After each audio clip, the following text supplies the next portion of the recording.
The committee will come to order.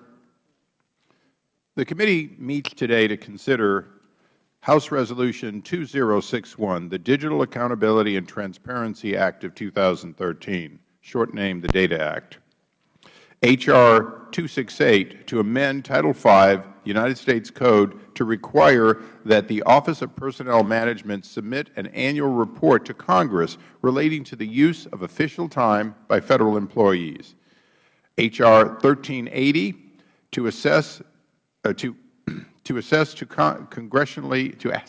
congressionally mandated Reports Act. The Access to Congressionally Mandated Reports Act. H.R. 2067, Alcohol and Tobacco Tax and Trade Bureau Pay and Performance, and H.R. 1171, the For Vets Act of 2013. The committee will now consider H.R. 2061, the Digital Accountability Transparency Act of 2013. The clerk will designate the bill. H.R. 2061, a bill to expand the Federal Funding Accountability and Transparency Act of 2013. Without objection, H.R. 261 will be considered as read and open for amendment at any time. I have an amendment in the nature of a substitute. The clerk will please designate the amendment. Amendment in the nature of a substitute to H.R. 2061, offered by Mr. Issa of California. Without objection, the amendment will be considered as read and open for amendment at any point. The text has already been distributed and is in each of your folders. I will now recognize myself for a short opening statement.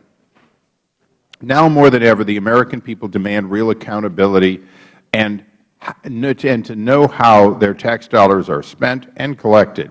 Federal spending data is currently available. It is inaccurate, inconsistent, and incomplete. Nobody can follow the money without hours of investigation and analysis. And when I say nobody, we are not talking about nobody in the public. We are talking about nobody in government. Anytime information is required by the Congressional Budget Office, Congress itself, the General Accountability Office, we find that without the Digital Accountability and Transparency Act, we do not have the kind of structured data that allows for consistent, reliable information that can be quickly accessed. The bill will establish a government-wide data standards with common data elements. This will allow us to track financial data better than ever before. All the data will be publicly available when appropriate online in a fully usable format capable of being searched, aggregated, and downloaded as appropriate. The DATA Act will also contain a pilot to examine ways to consolidate and streamline reporting requirements. This will decrease the burden of reporting on agencies and recipients. And I think this is an important note. In the previous version of the DATA Act, we had recipient reporting similar to the Recovery Act. In this case, we believe that the most important thing is to develop ways to make it less expensive, not more expensive, to report. We believe this pilot will show the fruit of that and will continue in a tradition of the Recovery Board. Under this Act, the Recovery Board will continue to operate as its Recovery Operations Center to identify waste, fraud, and abuse in Federal spending. The DATA Act is a bipartisan, bicameral, and widely supported bill. Last week, more than 20 groups attended a data demo day and showed us how having access to reliable data will improve their work. One of the primary missions of the Oversight Committee is to ensure that the American taxpayers' money is well spent. The DATA Act is an important step that will provide more transparency and accountability in government. Right. At this time, I would like to ask unanimous consent that letters in support of the DATA Act be placed in the record, including letters from XBRL US, Inc., the American Institute of Certified Public Accountants, and joint letters from the Association of American Universities, Association of Public and Land-Grant Universities, and the Council of Government on Government Relations. Without objection, so order. And with that, I would recognize the gentleman, the ranking member, Mr. Cummings, for his opening statement. Thank you very much, Mr. Chairman. I will not oppose this amendment. However, I request that you work with me and other members of the committee before this bill is brought to the floor. We just received this amendment last night, and we need to evaluate its potential impact. I know that in revising the underlying legislation, you worked hard to address the concerns of universities, and I really do appreciate that. I mean that. And other groups regarding the potential burden of recipient reporting. I want to be sure that those groups, the administration and other stakeholders, have an adequate opportunity to evaluate and comment on this amendment before the Data Act is considered on the floor. One specific issue that has been raised with this amendment is the need to ensure that stakeholders have an opportunity to provide feedback before OMB decides whether to extend the pilot project. Another issue is the need to ensure that OMB has the option to extend all of the requirements under the pilot project or just some of the requirements if the Director determines that is the best course. I hope you will work with me in developing and perfecting the language to address these concerns. Would the gentleman yield? Sure. I would pledge to work with the gentleman on refining any additional language in this. As you know, we posted on the Madison platform this legislation, received public comments, but I agree with the gentleman that anything that would provide greater flexibility and predictability both in public comment and in the Office of Management Budget's ability to implement this staged, if appropriate, would be a goal, and I look forward to working on the specific language. Mr. Chairman, I want to reiterate. I know that there has been you worked hard and moved this more in the direction of some of the concerns that have been addressed. I understand that, but I just want to see if we can just do a few other things if we can agree on that. Thank you. Thank you. And I'll hold the record open to all members, to the end of the day, that all members may submit the written statements. Does any member wish to speak on the bill further? Does any member wish to offer an amendment? If there is no further discussion, the question is on the amendment in the nature of a substitute. All those in favor say aye. Aye.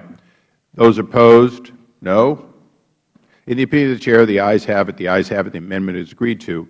I now move that the Committee on Oversight and Government Reform report the bill H.R. 2061 to the House with the recommendation it do pass as amended. The question is on favorably reporting H.R. 2061 to the House as amended. All those in favor say aye. Aye. Any opposed? In the opinion of the Chair, the ayes have it. The ayes have it. And the motion is agreed to. H.R. 261 is ordered reported to the House as amended. I ask unanimous consent that the staff may be authorized to make necessary and conforming technical changes to the bill. Without objection, so ordered.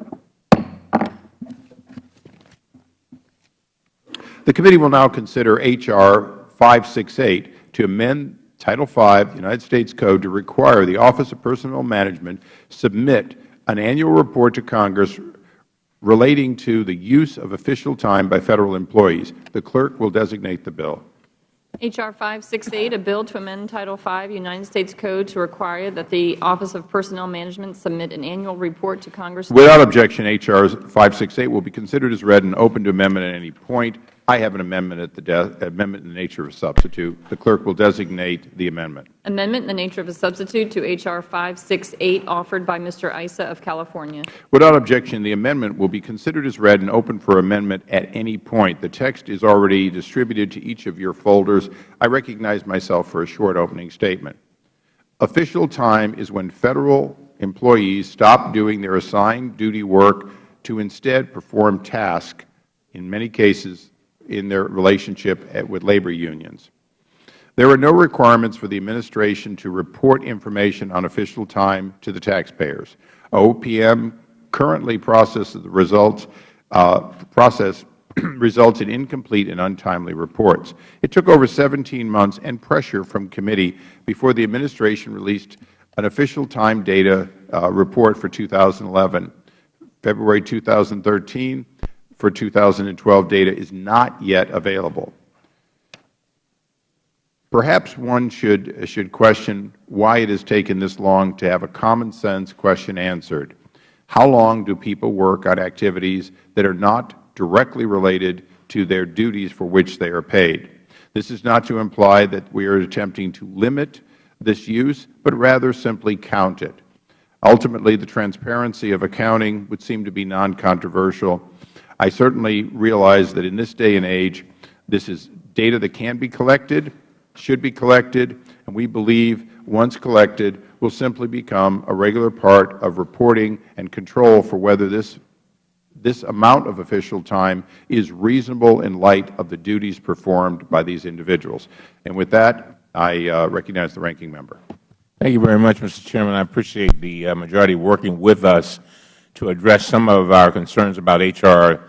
568 as introduced. This amendment, in the nature of a substitute, will require Federal agencies to submit data for the official time reports to the Office of Personnel Management by the end of each calendar year. We expect that this language will help OPM collect the data more easily and in a more timely manner from the agencies. This substitute amendment also eliminates the requirement for OPM and Federal agencies to report on the cost of office space, furnishings, equipment, and supplies provided in connection with official time activities. This information would have been difficult and burdensome for agencies to provide. I appreciate the majority's agreement to include in the committee report on this bill guidance to agencies on how to report on the impact of agency operations. Although I feel that H.R. 568 and this amendment in the nature of a substitute may be unnecessary given OPM's current practice of reporting on most of the information sought, this substitute improves the bill, and I will support it. I thank the Chair for working with us on this issue, and I yield back. I thank the gentleman. I will hold the record open at the end of the day so all members who would like to submit written statement. Does any member additionally wish to speak on the bill? The gentleman from North Carolina is recognized. Thank you, Mr. Chairman. And I support this bill as it's a great effort to increase transparency. As it stands, official time is paid time off for Federal workers assigned to duties to represent a union or its bargaining unit employees. The use of official time must be reasonable, necessary, and in the public interest. Labor and management have shared responsibility to ensure that official time is used appropriately. Official time is increased under the Obama administration with little evidence of improved government or individual employee performance. Bargaining units employees have spent some 3.3 million hours on official time during fiscal year 2011, a 9.66% increase when compared to fiscal year 2010. The Federal Government charged the taxpayers some $155 million for the official time use in fiscal year 2011, and the cost of official time grew by another almost 12%. Absent a mandatory reporting requirement, OPM's current process has led to untimely results. Now, while the OPM Director Berry has issued the reports as a matter of practice, the Administration's failure to release the data on a timely manner runs counter to the need for transparency. This official time report also lacks information necessary for congressional oversight. For example, the data does not show the number of Federal workers who spent 100% of their workday on union business instead of performing the duties of the job to which they are hired. Continued and timely release of information concerning union activities conducted by Federal employees while on official time is necessary for taxpayers to ensure such time contributes to the productivity and effectiveness of the Federal Government. This is a common-sense change, and I urge all of my colleagues to support it. I yield back. The gentleman yields back. If no other member wishes to speak on the bill, does any member wish to offer an amendment? If there is no further discussion, the question is on the amendment in the nature of a substitute. All those in favor signify by saying aye. Aye. Any opposed? In the opinion of the Chair, the ayes have it. The ayes have it. The amendment is agreed to.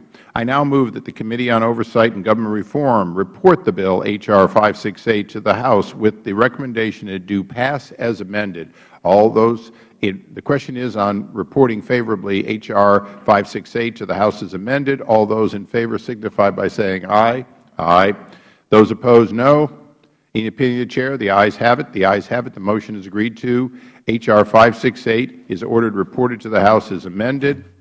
I ask unanimous consent that the staff be authorized to make necessary and conforming changes without objection. So ordered.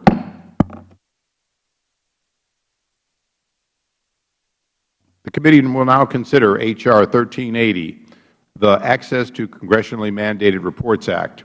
The clerk will please designate the bill. H.R. 1380, a bill to require the public printer to establish and maintain a website accessible to the public that allows the public to obtain. Without objection, H.R. 1380 will be considered as read and open for amendment at any point. I have an amendment in the nature of a substitute. The clerk will please designate the amendment. Amendment in the nature of a substitute to H.R. 1380, offered by Mr. Issa of California. Without objection, the amendment will be considered as read and open for amendment at any point. The text has already been distributed as in each of your folders. Quickly recognize myself for a short opening statement. H.R. 1380 will give the public access to information contained in Federal agency reports that are issued pursuant to congressional mandate.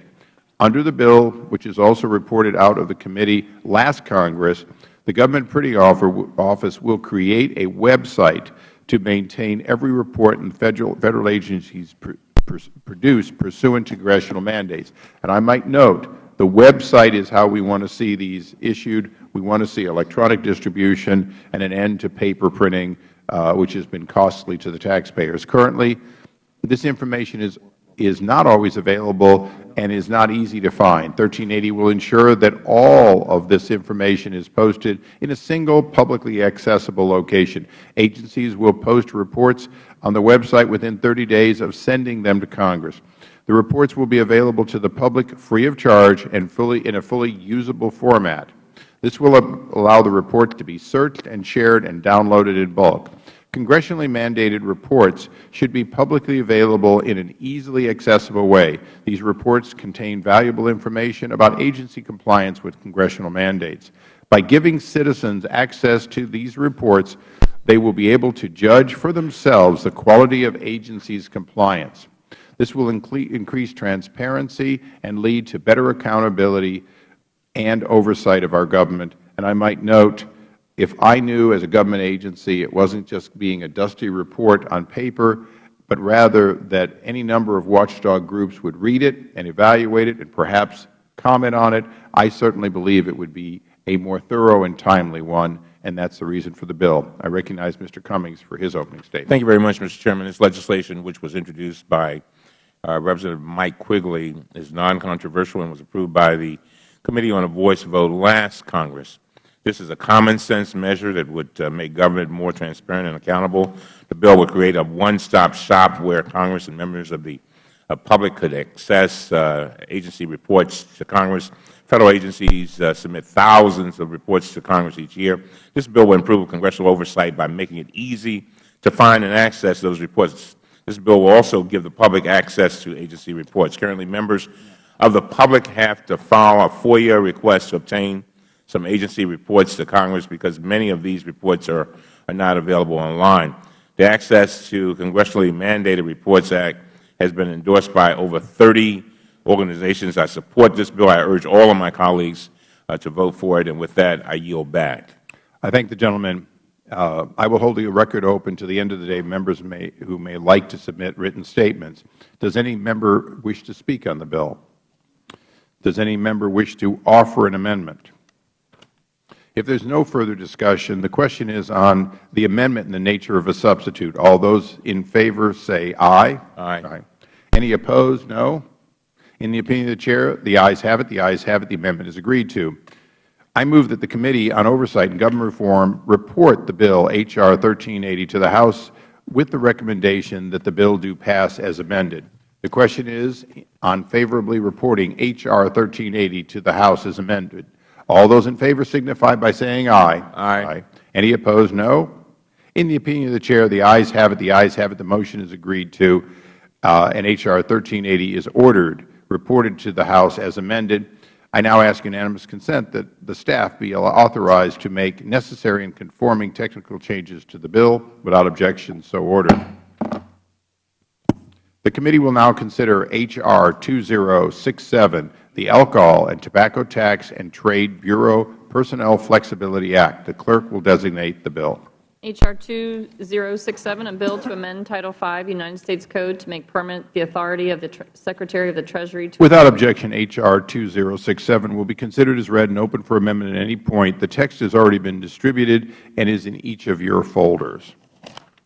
I will now recognize myself for a short opening statement. Under my chairmanship, this committee has promoted the idea that Federal workers should be elevated or evaluated and compensated based on their performance. This legislation furthers that effort by extending a pay-for-performance pilot program that has helped a Federal agency to retain and reward highly skilled professionals. In 1998, Congress granted the Treasury Department the authority to establish a 3-year performance-based personnel pay project for a small number of employees within the ATF, the Alcohol, Tobacco, and Firearms Bureau. In 2002, the authority for the demonstration project was split between the ATF and the TTB, and the ATF was directed by direction of the Homeland Security Act. The TTB has received authorization to extend its pilot annually since 2004 through appropriations process. Because of the program's success and the satisfaction by employees, we recommend its continuation we require its continuation in the bill. The demonstration project covers 125 chemists, auditors, and information technology specialists who are subject to this pay and performance system. Unfortunately, the program's authority expired in October when the current CR failed to include language extending it. Until President Obama's FY 2014 budget request, TTB has asked for a continuation of the authority in its own budget justification. The President's budget no longer supports extending the demonstration project. Instead, the budget states the Administration would allow TTB to petition OPM for authorization of a new demonstration project. In addition, the budget includes language allowing these TTB employees to be converted back to the general schedule. H.R. 2067, the Alcohol and Tobacco Tax and Trade Bureau Personnel Flexibility Act, would simply make permanent the successful program based on compensation system for scientific and technical employees. It also includes some language requiring the GAO to evaluate all existing pay-for-performance pilots to ensure they too are working. I believe that this second portion of the bill perhaps is the longest lasting and most important. It serves no purpose to, in fact, incentivize performance if we do not verify we get what we are paying for. So with that, I would recognize that TTB is supported by the National Treasury Employees Union and others, and I urge my colleagues to support this and recognize the ranking member. Mr. Chairman, I support this legislation introduced by Representative Meadows to grant Alcohol and Tobacco Tax and Trade Bureau the authority to make permanent an existing personnel demonstration project. I am sympathetic to the needs of the Bureau and its employees who would like the project to continue. As I understand it, the Bureau's authority for the pilot expired last October, and the Bureau is under a deadline to convert its employees in the project to the general schedule system if Congress does not renew or make permanent their authority. The pilot was established to recruit personnel in critical positions such as auditors, IT specialists, and chemists, and it has been in existence since 1999. Both the Bureau and employees in the pilot feel it has been successful and has increased employee and agency performance while reducing attrition. A third-party analysis of the pilot by SRA International in 2006 recommended that the Bureau move forward to make the demonstration project a permanent alternative personnel system. It would not make sense to shut down the pilot that is working for both the agency and its employees. That kind of disruption would make it much harder for the Bureau and its employees to carry on their mission. Allowing the pilot to continue as it has for the past 14 years will serve the interests of both the agency and its employees. I want to thank the Chairman and Congressman Meadows for working with us to address some concerns that we had with the draft legislation. We appreciate the majority adding language that would require the Treasury Secretary to consult with the Office of Personnel Management in exercising this permanent authority, place a cap on the number of employees to be included in the alternative system equal to 50% of the Bureau's total workforce, and preserve the rights of employee labor representatives to provide input on the alternative system. With that, Mr. Chairman, I yield back. I thank the gentleman. I'll hold the record open at the end of the day for any other opening statements, and I recognize the gentleman from North Carolina to speak on his bill. Thank you, Mr. Chairman. I'm proud today to sponsor the Alcohol and Tobacco Tax and Trade Bureau Personnel Flexibilities Act. And I want to thank the gentleman from Virginia, Mr. Conley, for his willingness to co-sponsor this legislation. Has been so eloquently put by both the chairman and the ranking member.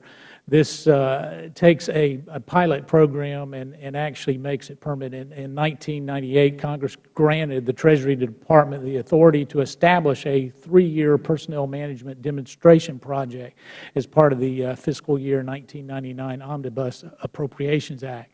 And so going further, this demonstration project would cover 125 chemists, auditors, and information technology specialists who are subject to a pay-for-performance system. In moving forth this legislation, it makes permanent the authority for the demonstration of this project is consistent with this committee's effort to strengthen the link between Federal workers' pay and their performance. Rewarding employees for their achievements establishes a culture of success. To protect the hardworking taxpayers' money and create accountability, we need a pay-for-performance system in our government. This system increases the quality of new hires, better retains high performance, improves both individual and organizational performance while supporting managerial objectives. This kind of efficient system is what we need to see more of. I'm proud to be able to make this program permanent. I want to thank Chairman Issa and Ranking Member Cummings in moving so quickly to bring this bill to markup. And with that, I yield back. I thank the gentleman. Does anyone else wish to speak on the bill? If not, does anyone wish to offer an amendment? If there is no further discussion, I move the Committee on Oversight and Government Reform report H.R. 2067 to the House with the recommendation that it do pass. The question is on favorably reporting H.R. 2067 to the House. All those in favor signify by saying aye. Aye. Aye. Any opposed, no. In the opinion of the Chair, the ayes have it. The ayes have it. The motion is agreed to. H.R. 2067, the Alcohol and Tobacco Tax and Trade Bureau Personnel Flexibility Act, is ordered reported to the House.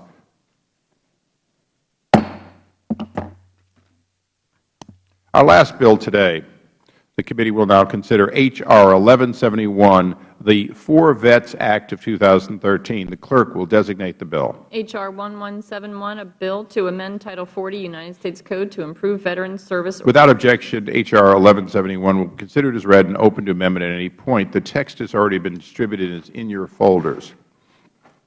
Briefly, I recognize myself. Our nation's veterans serve our country, and they sacrifice for our freedom and to protect us every day. I'm deeply grateful for the brave and heroic men and women who serve and defend our nation.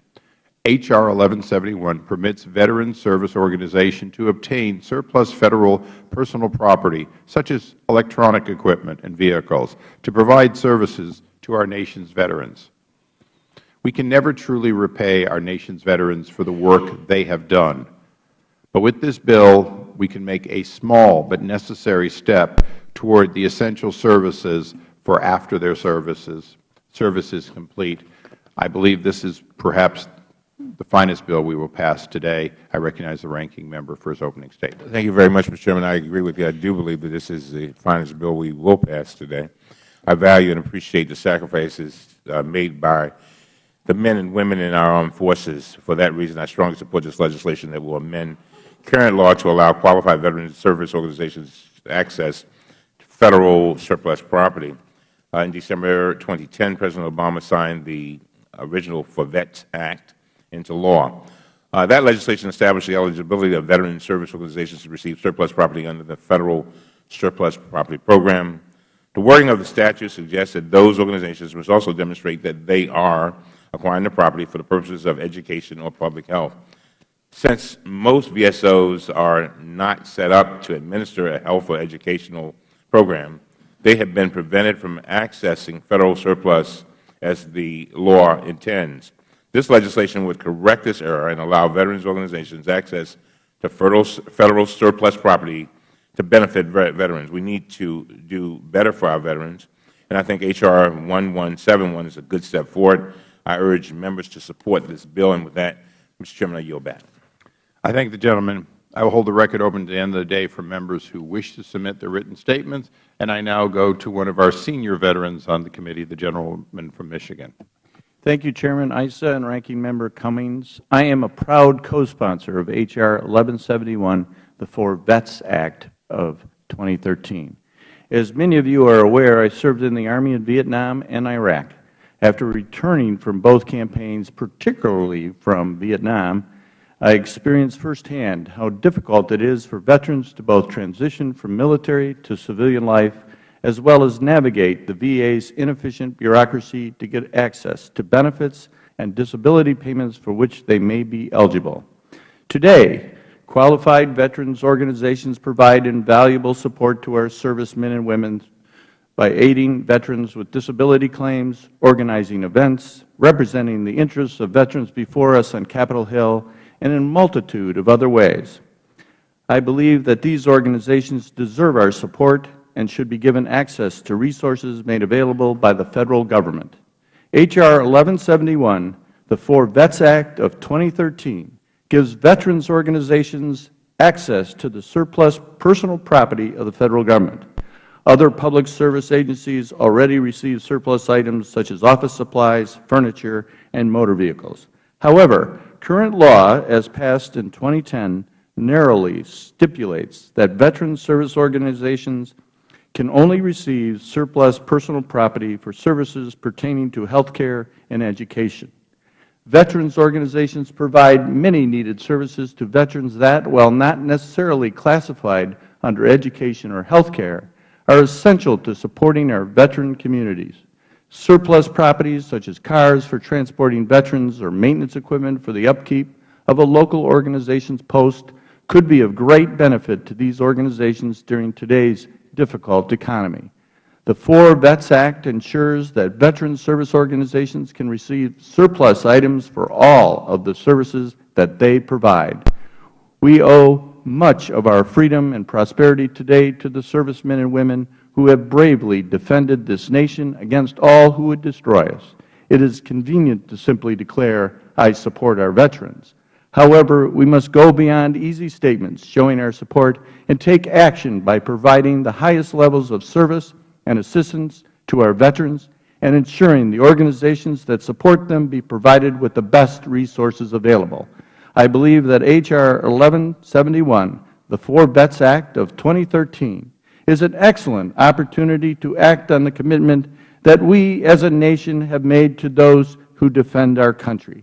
Thank you. I yield back. I thank the gentleman. Does anyone else wish to speak on the bill? Does any member wish to offer an amendment? If there is no further discussion, I move that the Committee on Oversight and Government Reform report H.R. 1171 to the House with the recommendation it do pass. The question is on favorably reporting H.R. 1171 to the House. All those in favor signify by saying aye. Aye. Any opposed, no. In the opinion of the Chair, the ayes have it. The ayes have it. The motion is agreed to. H.R. 1171, the For Vets Act of 2013, is ordered reported to the House. And we stand adjourned.